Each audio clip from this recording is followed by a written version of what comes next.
Hij is nog maar Zantje.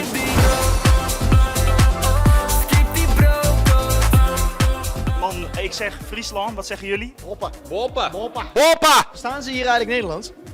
Wat zeg je? Wauw. Hey, hoe is Friesland voor jullie? Volgens mij is het eten heerlijk. Kijk ik even hier naar rechts. Maakt het?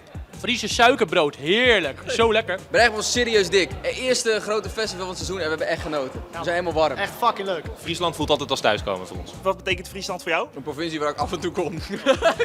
Voor mij de Elfstedentocht. Want jullie hebben hem gedaan, hè? Ja, en binnenkort weer. Binnenkort weer. Ja, als je naar het weer buiten kijkt, gaat het helemaal goed komen. In die Elfstedentocht hadden jullie ook een onderdeel, dan moesten jullie Friese woordjes raden. Hebben jullie daar wat van opgestoken? Nee, zeker niet. We werden alleen maar bedreigd toen we dat moesten doen door de vrouw die daar woonde.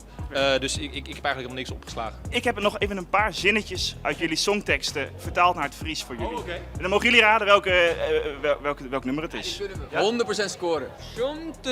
Sjontejun om kertier oernjoggenen. Sneutenjoen om kwartier om joggenen. Oernjoggenen. Ik ben met de entourage. Met die joggenen, ik ben met de jongens. Ja, met de jongens. Ik ben met de jongens. Met die joggenen. Ik ben met die jongens. Zaterdagavond om 8:45. Dat is wel het goede nummer. Dat is het goede nummer. 1 punt. 1 punt. Ja! Jun giet de boeken in. Jun giet de boeken in. Is Jun, is dat vanavond? Joen. Joen. Vanavond dit is gaat de boek iconisch. in. Wauw, man. 2 punten al. Yes. Ik ben Wurg, ik maar verder. Ik moet gaan, want ik ben moe. Gaan jullie maar verder. Mijn wekker gaat vroeg. Ja, huisfeestje, man. Ik heb het te makkelijk gemaakt. Wij zijn er goed. Wij zijn er Nee, goed. ik spreek een aardig woordje Duits. Daar lijkt het op. De laatste.